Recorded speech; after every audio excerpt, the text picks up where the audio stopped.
Halo semuanya, apa kabarnya? Semoga teman-teman semua di dalam keadaan sehat, dilancarkan aktivitas maupun usahanya. Ya, jadi siapa sih sebenarnya yang kasihan? PDIP tanpa Jokowi atau Jokowi tanpa PDIP melihat hasil pilpres, hasil pilkada yang sudah bangsa Indonesia lalui. Nah, kalau menurut teman-teman bagaimana nih? Tetapi kita akan menyimak analisa daripada netizen, juga dari seorang ibu yang melihat apakah Pak Jokowi yang kasihan tanpa PDIP atau PDIP yang kasihan tanpa Jokowi. Nah, bagaimana videonya? Coba kita simak dulu bareng-bareng. Pilkada serentak Rabu Pon 27 November 2024. Rabu Pon adalah weton atau hari lahir Pak Jokowi menurut penanggalan Jawa.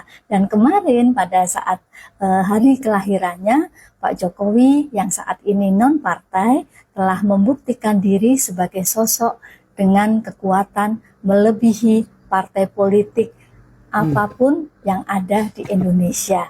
Dan patut digarisbawahi, Pak Jokowi adalah tokoh, adalah sosok yang didukung dan dicintai oleh 80% rakyat Indonesia.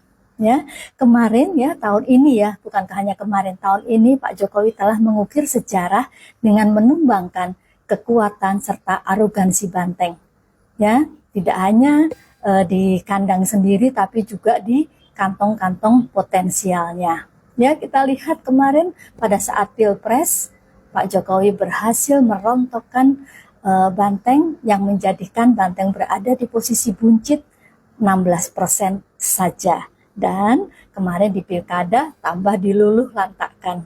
Ya, kata Mas Bambang Pacul, jangan melawan orang baik, mati lu, ya kan? Terima kasih Pak Jokowi. Saya hanya ingin mengatakan PDIP tanpa Pak Jokowi, aduh, kasihan deh. Merahnya partai bisa redup gitu Mas, bisa pudar dengan sosok Jokowi efek itu.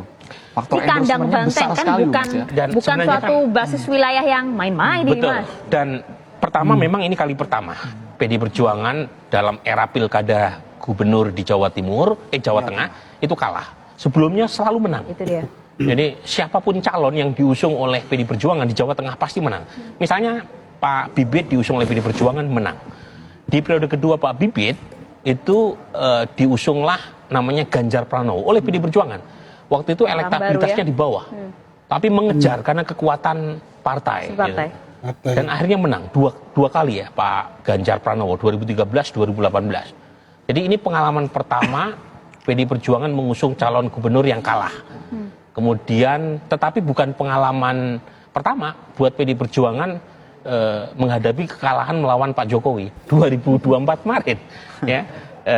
Prabowo Subianto yang kita tahu kalah beberapa kali di Jawa Tengah, tapi setelah berduet dengan Gibran, Terpatahkan. itu akhirnya bisa mengalahkan dominasi calon presiden yang diusung oleh PD Perjuangan. Jokowi udah nggak ngejabat aja masih lu caci maki. Gue bingung apa sih dasarnya lu bilang dia yang membedol demokrasi. Jokowi ini yang ngebuntungin demokrasi. Buset, lu kurang bebas apa? Di zaman apa lu bisa teriak-teriak kayak gitu dan aman-aman aja? Di zaman apa, geng? Ya di zaman Jokowi lu buat teriak, bahkan cenderung menghina pemimpin lu. Lu aman-aman aja, lu baik-baik aja. Lu kurang demokrasi apa? Kurang apa rakyat bisa nyoblos dengan rasa aman? Kalau lu kalah, ya udah introspeksi, pasukan lu dievaluasi. Gak usah teriak sana teriak sini. Emangnya Jokowi nggak bisa dibelain?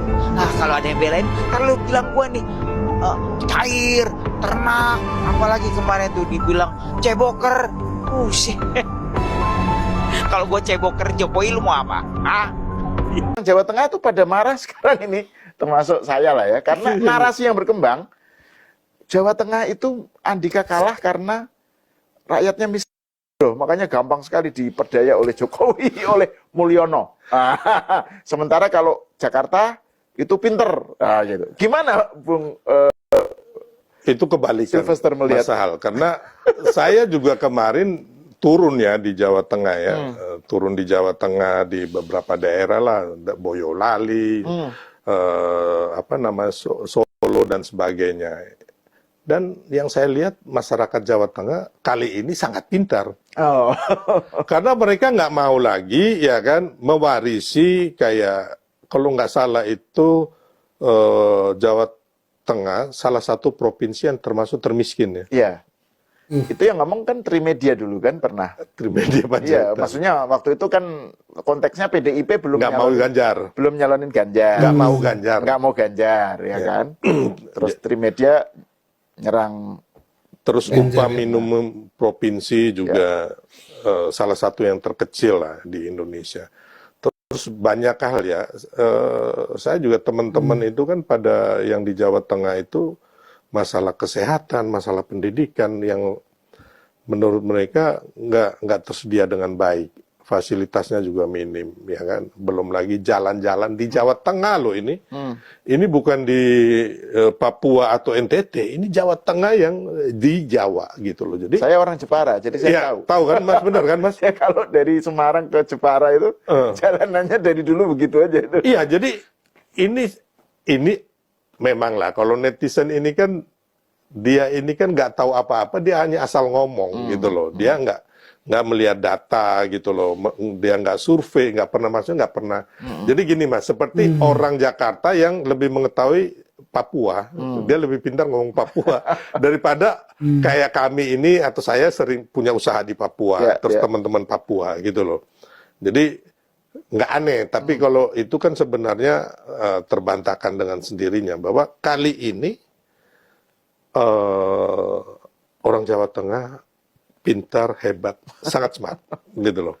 Dan keunggulan apa namanya Tat Yassin sama Pak Lutfi ini karena mereka juga sudah bekerja lebih lama. Kita lihat Pak Lutfi sudah punya jaringan, apalagi Tat Yassin kan. Ya. Tat Yassin ini selain mantan wakil gubernurnya Pak Ganjar juga dia ini punya jaringan.